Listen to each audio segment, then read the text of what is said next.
Good morning, नमस्कार। आप देख रहे हैं द न्यूज पोस्ट और मैं हूं आपके साथ सुहाना। वक्त हो चला है झारखंड की बड़ी और महत्वपूर्ण खबरों से तेजी से अपडेट करने का।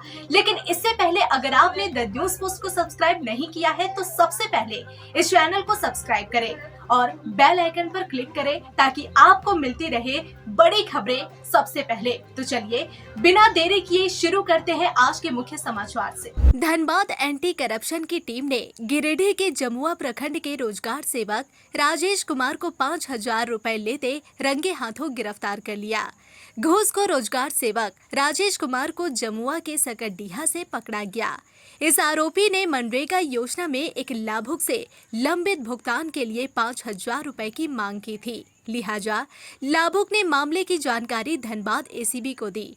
इसके बाद एसीबी हरकत में आई और आरोपी रोजगार सेवक राजेश कुमार को किसी योजना के लिए लाभुक से 5,000 रुपए लेते रंगे हाथों पकड़ लिया।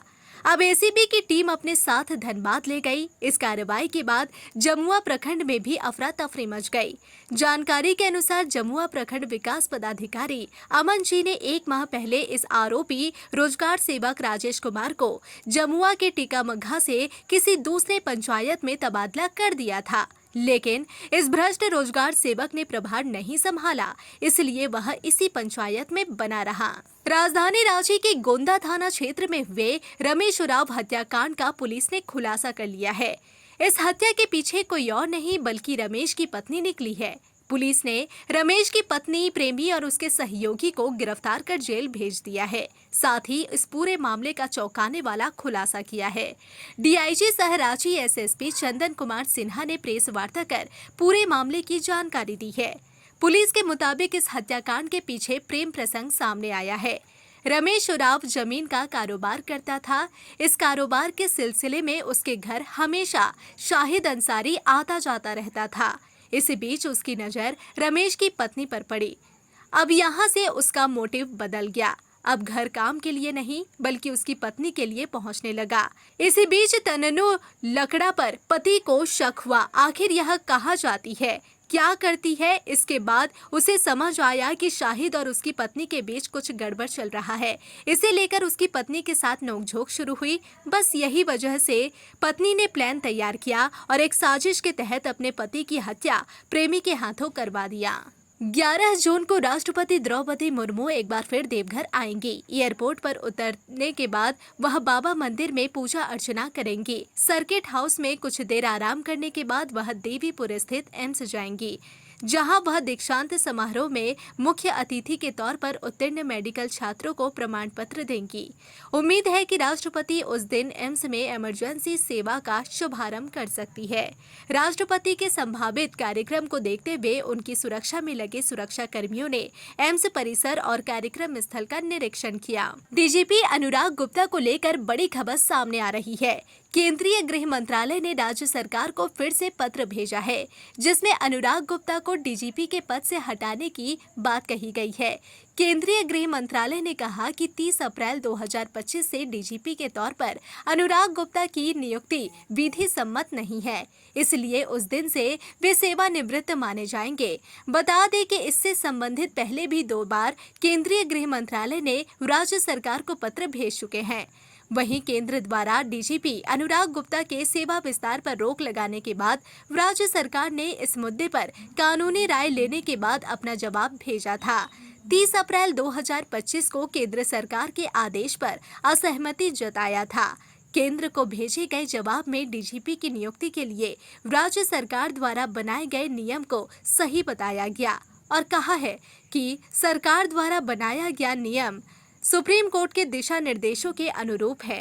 राज्य सरकार ने पुलिस अधिनियम में निहित शक्तियों का प्रयोग करते हुए डीजीपी की नियुक्ति नियमावली बनाई है। पत्र में यह भी कहा गया है कि डीजीपी की नियुक्ति के मुद्दे पर सुप्रीम कोर्ट में भी मामला लंबित है।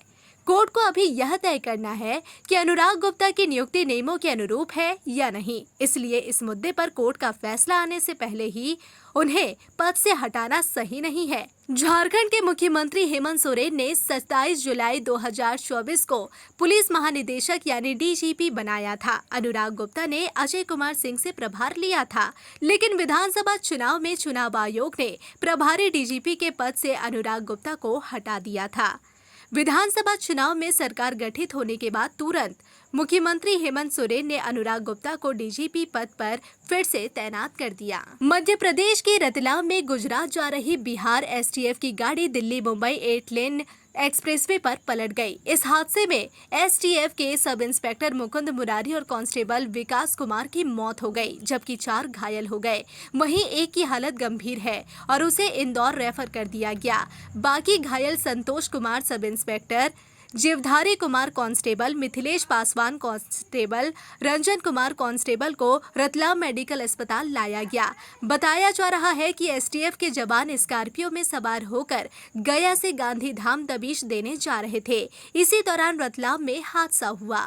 भारतीय जनता पार्टी द्वारा रांची स्थित प्रदेश कार्यालय में राज्य के पूर्व मुख्यमंत्री और भारतीय जनता पार्टी के वरिष्ठ नेता रघुवर दास ने कहा है कि राज्य सरकार पेसा कानून को झारखंड में लागू करे। रांची स्थित पार्टी के प्रदेश कार्यालय में आयोजित संवाददाता सम्मेलन को संबोधित करते हुए रघुवर दास ने कहा कि नियमावली बन जाने के बाद भी क्या वजह है कि राज्य सरकार पेसा को लागू नहीं कर रही है। आरोप लगाते हुए रघुवर दास ने कहा कि विदेशी धर्म को मानने वाले लोगों के दबाव में आकर राज्य सरकार जनजातीय समाज और सरना समाज के लोगों के अधिकारों का हनन कर रही है। रघुवर दास ने कहा कि पेसा कानून लागू होने से ग्राम प्रधान और मानकी मुंडा को लघु खनिज और बालू घाट समेत अन्य संसाधनों पर अधिकार मिलेगा, जिससे समाज और गांव सशक्त होगा। पूर्व मुख्यमंत्री ने आशंका जताते हुए कहा कि राज्य में सक्रिय सिंडिकेट और विदेशी धर्म को मानने वाले लोगों के दबाव में सरकार पेसा को लागू नहीं कर रही है। साथ ही पूर्व मुख्यमंत्री ने कहा कि वह राज्य सरकार से मांग करते हैं कि पेसा नियमावली को जल्द से जल्द कैबिनेट में लाया जाए और इसे लागू किया जाए। झारखंड के भाजपा के पूर्व मुख्यमंत्री रघुवर दास द्वारा हेमंत सरकार पर लगाए गए आरोपों पर सत्तासीन झारखंड मुक्ति मोर्चा ने तीखी प्रतिक्रिया दी है। पार्टी के महासचिव सह प्रवक्ता विनोद कुमार पांडे ने कहा कि भाजपा और रघुवर दास ने आदिवासी समाज के मुद्दों को लेकर केवल राजनीतिक लाभ लेना चाहते हैं, न कि समाधान देना चाहते हैं। विनोद पांडे ने कहा कि रघुवर दास को पेसा कानून की याद अब आ रही है, जबकि उनके पूरे शासनकाल में इस दिशा में एक भी ठोस कदम नहीं उठाया गया। उन्होंने पूछा कि यदि उन्हें आदिवासी समाज की इतनी ही चिंता थी तो 2014 से 2019 के दौरान भाजपा सरकार ने पेसा कानून लागू क्यों नहीं किया। भाजपा नेता बताए कि उन्होंने राज्यसभा, लोकसभा, विधानसभा आखिर कहीं पर सरना आदिवासी धर्म कोड या पेसा नियमावली के लिए कोई पहल की है क्या। कटहल मोड़ पुंदाग ओपी के नजदीक नॉर्थ मेंशन अपार्टमेंट के निकट भीषण सड़क हादसा। कार ने 2 बाइक को उछाड़ा। बाइक और कार के उड़े परखच्चे। 5 युवक बुरी तरह से घायल हुए हैं। आक्रोशित लोगों ने ब्रेकर बनाने के लिए सड़क जाम कर दिया। पहले भी इस जगह पर आधा दर्जन लोगों की जान गई है।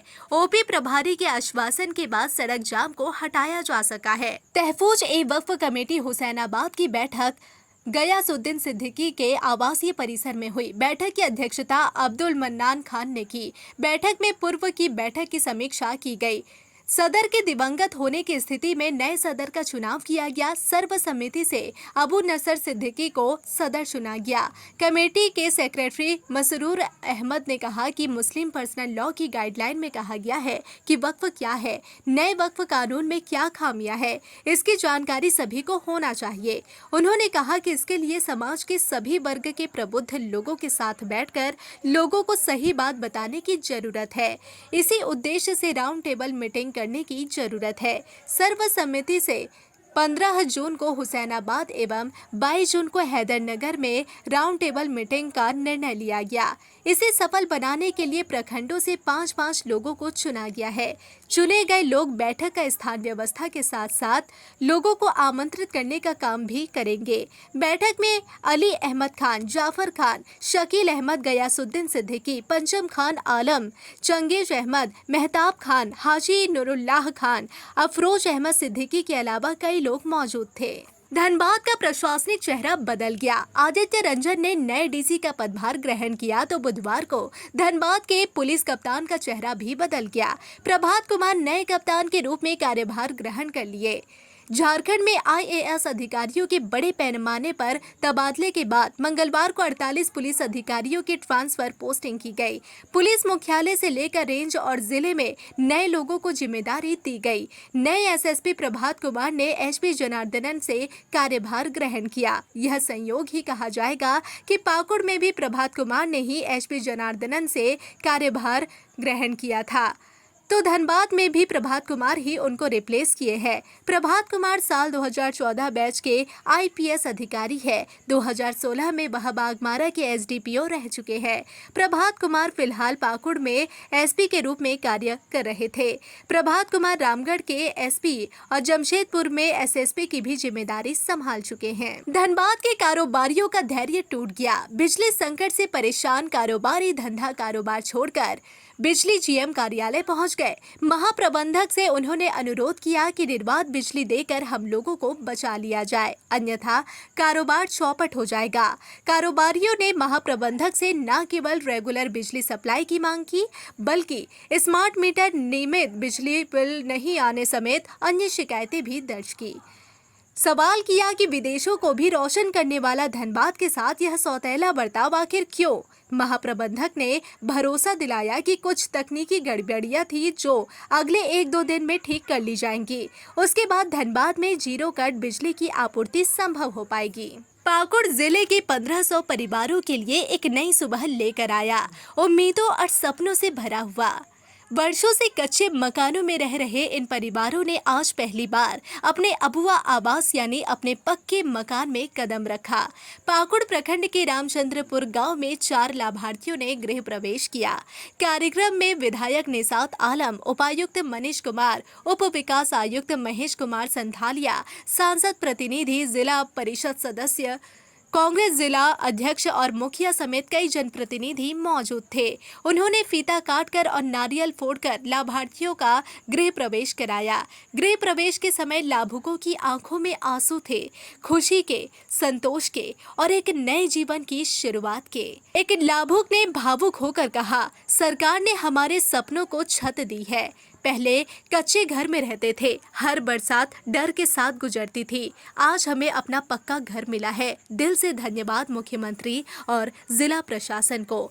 महेशपुर प्रखंड में भी इसी प्रकार का दृश्य रहा। विधायक प्रोफेसर स्टीफन मरांडी, उपायुक्त मनीष कुमार और झामुमो नेत्री उपासना मरांडी ने लाभुकों के साथ घर में प्रवेश कर उनका सपना साकार होते देखा। संजय राउत और हसान शेख जैसे लाभुकों ने कहा कि अब उन्हें भी समाज में सम्मान मिला है। जिले के हर प्रखंड में यह कार्यक्रम आयोजित किया गया। जमशेदपुर में नदियां और तालाब मार्च तक सूख जाती थी, मगर अब मई माह में भी ना तो नदियां सूखी है और ना ही तालाब सूखे हैं। यहाँ तक कि स्वर्ण रेखा और खरकाई नदियों में जलस्तर अच्छा है। साथ ही डिमना और अन्य तालाबों में भी भरपूर पानी है। बता दें कि इस बार जमशेदपुर में बीते 3 से 4 वर्षों का रिकॉर्ड टूटा है। अगर जमशेदपुर की बात करें तो मार्च माह में ही स्वर्ण रेखा और खरकाई नदियों का पानी सूख जाया करता था।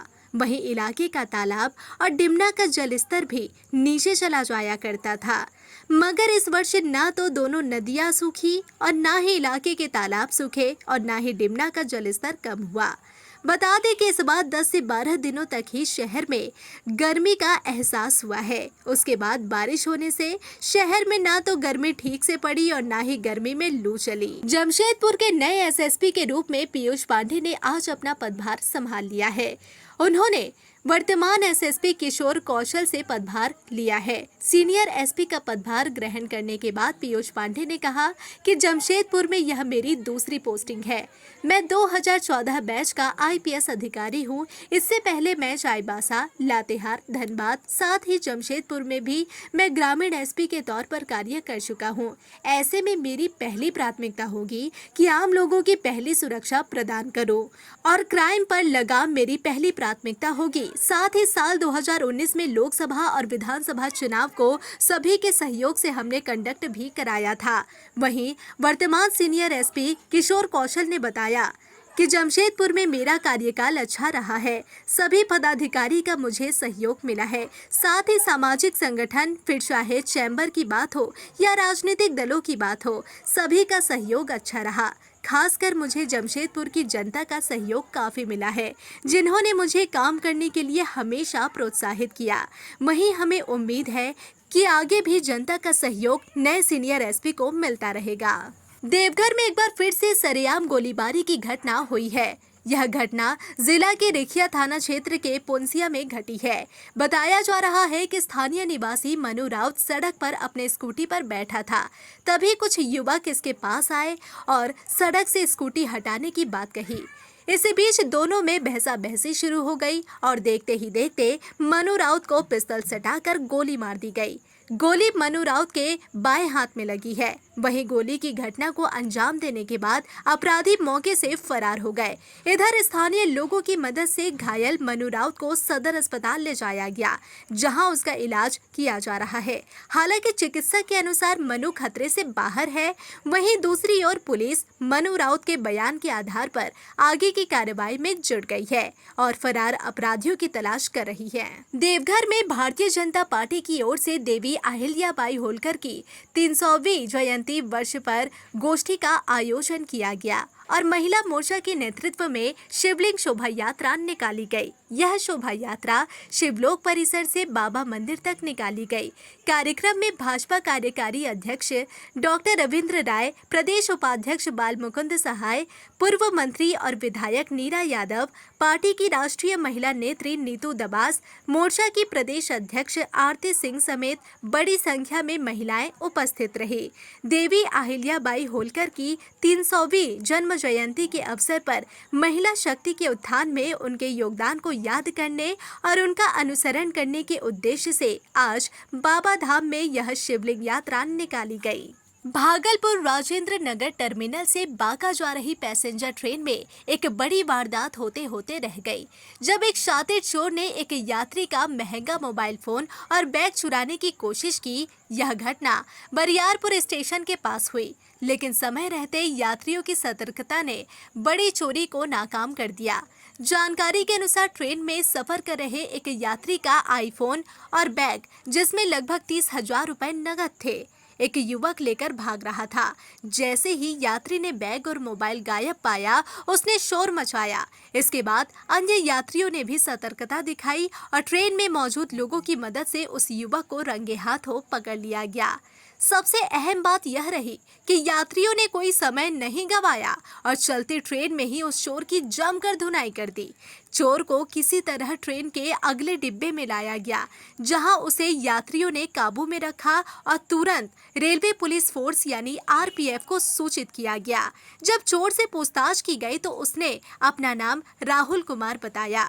शुरू में वह अपने पिता का नाम बताने से बचता रहा, लेकिन जब यात्रियों ने सख्ती से पूछा तो उसने कहा कि वह कई वर्षों से मुंबई में रह रहा है और इतने वर्षों से घर नहीं गया। उसे अपने पिता का नाम भी ठीक से याद नहीं है।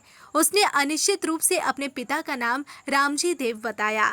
हालांकि वह कहाँ का रहने वाला है यह उसने कबूल नहीं किया।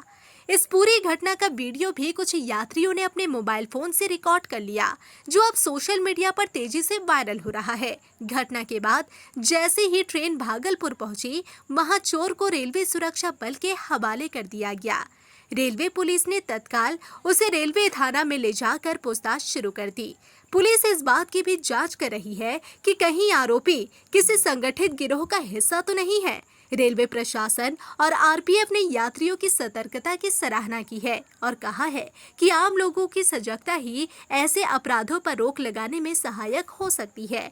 वहीं इस मामले को लेकर भागलपुर जीआरपी के थाना अध्यक्ष ने कहा कि यह घटना यात्रियों के लिए एक बड़ा सबक भी है कि सफर के दौरान अपने सामान की सुरक्षा के प्रति हमेशा सतर्क रहे और अगर कोई संदिग्ध गतिविधि नजर आए तो तुरंत रेलवे सुरक्षा बल को सूचित करे। इस चोर के बारे में हम लोग पूछताछ कर रहे हैं। विधि सम्मत इस पर कानूनी कार्रवाई की जाएगी। अपने गर्लफ्रेंड को दूसरे युवक के साथ घूमता देख पूर्व प्रेमी का माथा चकरा गया। फिर क्या था, युवक ने अपना आपा खो दिया और मौके पर पिस्तौल निकाल ली। ये पूरा मामला पटना के जेपी गंगा पथ यानी कि मरीन ड्राइव का है। इसका वीडियो पल भर में ही सोशल मीडिया पर वायरल हो गया, जिसमें देखा जा सकता है कि एक लड़की और दो लड़कों के बीच बहस चल रही है। एक लड़का लड़की का पूर्व प्रेमी है और दूसरा लड़का उसका वर्तमान प्रेमी है। जब पूर्व प्रेमी को पता चला कि उसकी प्रेमिका किसी और के साथ घूम रही है, तो उसने उसका पीछा किया। पहले दोनों के बीच बहस हुई और फिर पूर्व प्रेमी ने अपनी कमर से पिस्तौल निकाल ली और उसे चेतावनी देते हुए वहां से भाग जाने को कहा। वीडियो में लड़की निडर होकर लड़के को धमकियों और पिस्तौल दिखाने पर कहती है, यही तुम्हारी औकात है, मुझे तुम्हारे नाम से ही घिन आती है। यह वाकया पूरी घटना का सबसे वायरल हिस्सा बन गया, जिसे लेकर अब सोशल मीडिया पर अलग अलग प्रतिक्रियाएं देखने को मिल रही है। लड़के की हिम्मत की तारीफ हो रही है, वहीं लड़के की हरकत को लेकर गुस्सा और डर भी दिख रहा है। झारखंड के जमशेदपुर की रहने वाली ओडीसी डांसर डॉक्टर उषा कुमारी को पद्मिनी नृत्य रत्न पुरस्कार अंतर्राष्ट्रीय मंच पर मिला पुरस्कार। वहीं डॉक्टर उषा ने बताया कि वह देश और विदेशों में ओडीसी डांस में नाम कमाना चाहती है। उन्होंने मीडिया से बातचीत कर कहा कि इस डांस में काफी परिश्रम करना पड़ता है, मगर उनके पति दिनेश रंजन और उनके ससुराल वालों का पूरा सहयोग मिला और अंतर्राष्ट्रीय मंच पर उन्हें परफॉर्मेंस करने का मौका मिला। हमेशा से ही उनके आसपास के लोगों ने उन्हें इसके लिए प्रेरित भी किया। उन्होंने कहा कि उनकी ख्वाहिश है कि देश विदेशों में वे अपना ओडिसी नृत्य का परफॉर्मेंस दिखाएं और उनके नाम से झारखंड की पहचान पूरे देश विदेश में हो। उन्होंने आगे कहा कि दो बच्चों की परवरिश करने के साथ साथ वे ओडिसी डांस का रिहर्सल करती है और उनका कहना है कि ओडिसी नृत्य में भी लोग अपनी पहचान बना सकते हैं। आज के युवा केवल क्लासिकल डांस को ज़्यादातर महत्व देते हैं, मगर देश के नृत्य पर ध्यान दिया जाए तो देश और विदेशों में अपने भारत की एक अलग पहचान बनेगी। देश में आज डांस पर जोर दिया जा रहा है, पर नृत्य के प्रचलन को अब लोग भूलते जा रहे हैं।